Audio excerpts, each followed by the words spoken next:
She was born a month premature and weighed just 4 pounds in a time long before the NICU technology of today. She survived, but at the age of 4, caught a dangerous combination of double pneumonia and scarlet fever. She again survived, but at 6 years old, she contracted polio, and this time it left her left leg completely paralyzed. Doctors told her that she would never walk again, let alone run. Yet just 10 years later, she brought home her first Olympic medal. Another 4 years later, she became the first American woman to win 3 gold medals in a single Olympic Games. Today is Tuesday, September 2nd, 2025, and on this day in 1960, Wilma Rudolph won the first of 3 gold medals she would earn at the Rome Olympics. In this episode, we'll learn more about Rudolph's sickly childhood and hear how she overcame the odds to become the fastest woman in the world. I'm your host, Running Up That Hillary, and you are listening to Today in Running History.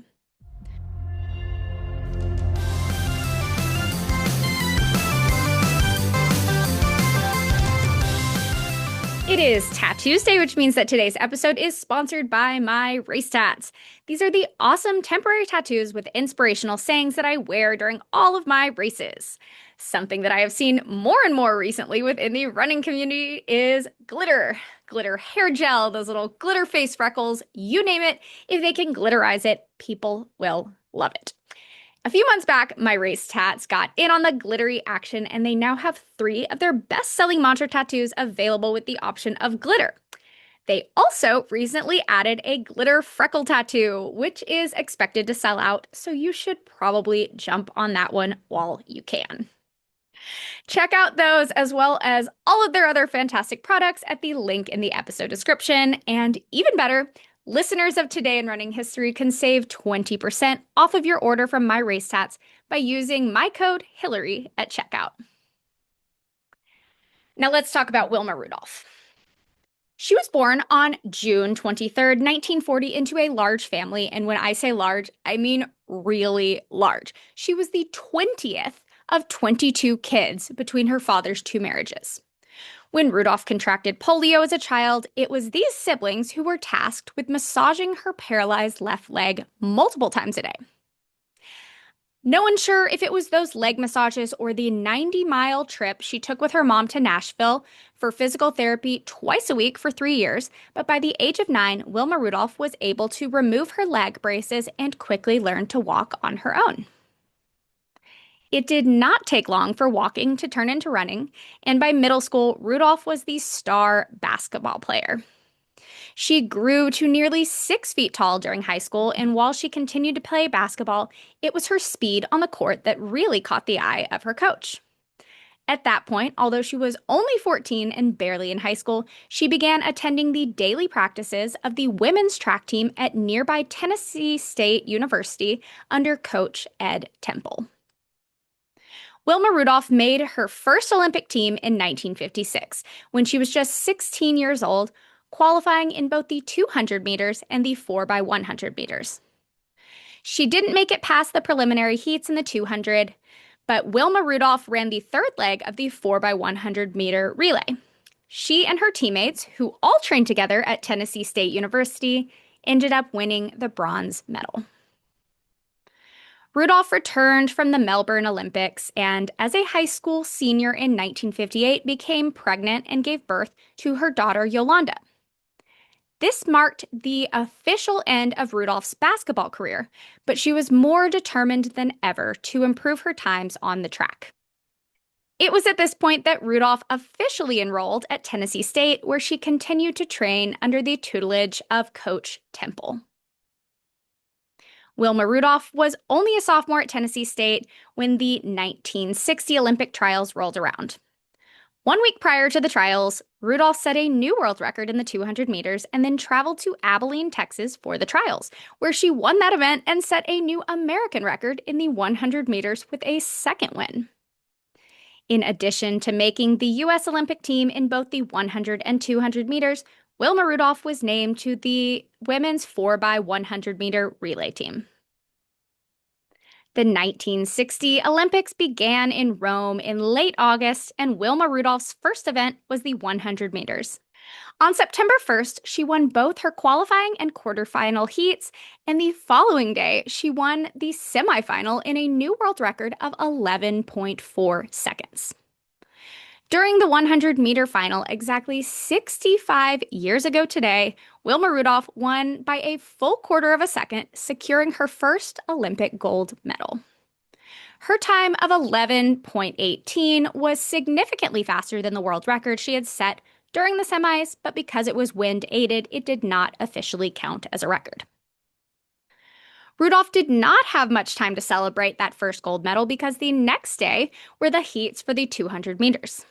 And despite having won 4 races in 2 days already, Wilma Rudolph won her qualifying heat with a new Olympic record of 23.3 seconds.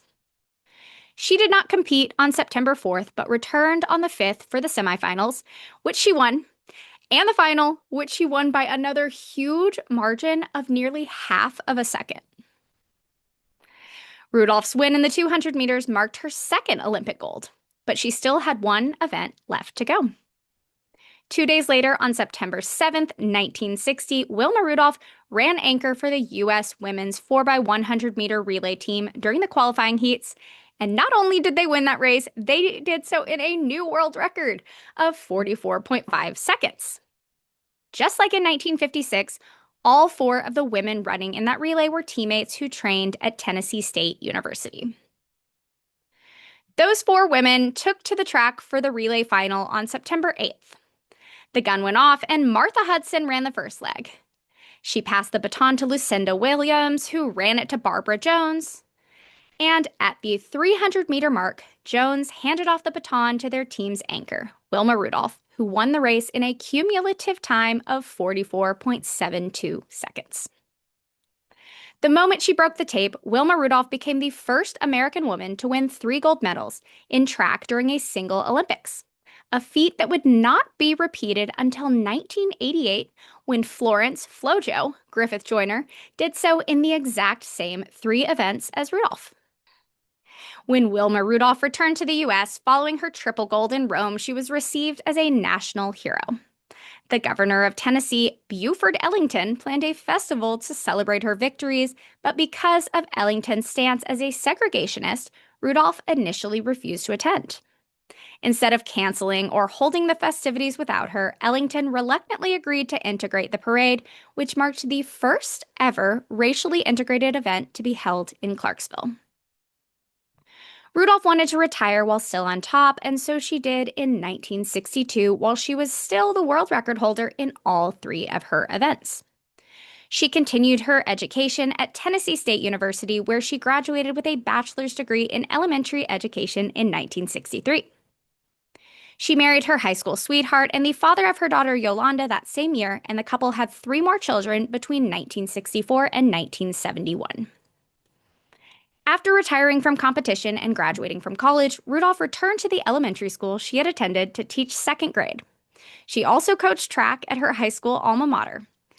In 1981, she established the Wilma Rudolph Foundation, a nonprofit for young athletes, and in 1984, she was a sports commentator at the Olympics in Los Angeles. Although Wilma Rudolph was only 54 years old when she died of brain cancer in 1994, her legacy lives on, and she remains a trailblazer in both women's sports and civil rights. That is all I have for y'all today. Thank you so much for listening. Again, it is Tattoo-Tuesday, so go check out my race tats and all of their awesome mantra tattoos, glittery and not. And at the link in the episode description, you will save 20%. You can also use my code Hillary at checkout. Join me tomorrow as we hear about the second most important Ronald McDonald of all time. I'm your host, Running Up That Hillary, and this has been Today in Running History.